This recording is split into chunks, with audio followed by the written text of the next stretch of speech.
नमस्कार सर्वांना. माझं नाव कालिंदा लक्ष्मण गोरे. आताचं नाव वेगळं आहे, कालिंदा निलेश चौधरी.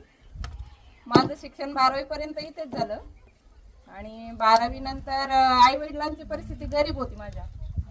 12वी नंतर त्यांनी आम्हाला संभाजीनगरला पाठवलं. पण त्यावेळेस असं झालं होतं की दुष्काळ पडला होता. 2013ला आमची 12ला पास आउट झालो आणि 13ला असा दुष्काळ पडला होता की बाजरी ते सगळं करपलेलं होतं त्यावेळेस. म्हणजे आम्हाला महिन्याला 1000 रुपये द्यायचे आई वडील.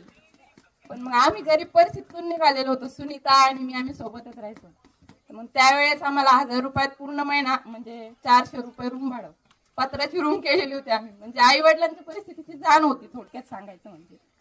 पण आजकाल मुलींनी पण काय करायला पाहिजे, शिक्षण तर करायलाच पाहिजे, पण त्याबरोबर जर तुम्हाला ड्युटी वगैरे नाही करता आली तर कमीत कमी आपल्या आई वडिलांची मान लाजाने किंवा शर्मेने खाली जाणार नाही याची प्रत्येक मुलीने काळजी घेतली. तेवढा आत्मविश्वास आपण आपल्या आई वडिलांना त्यांच्या मनात निर्माण केला पाहिजे. आणि सर्व गुरुजन वर्गांचं मी आभार मानते की मला इथं 2 शब्द बोलण्याची संधी दिली. आणि बोलायला खूप काही आहे पण सुचत नाही सुरुवात कुठून करायची शेवट कुठं करायचा. तर थँक्यू.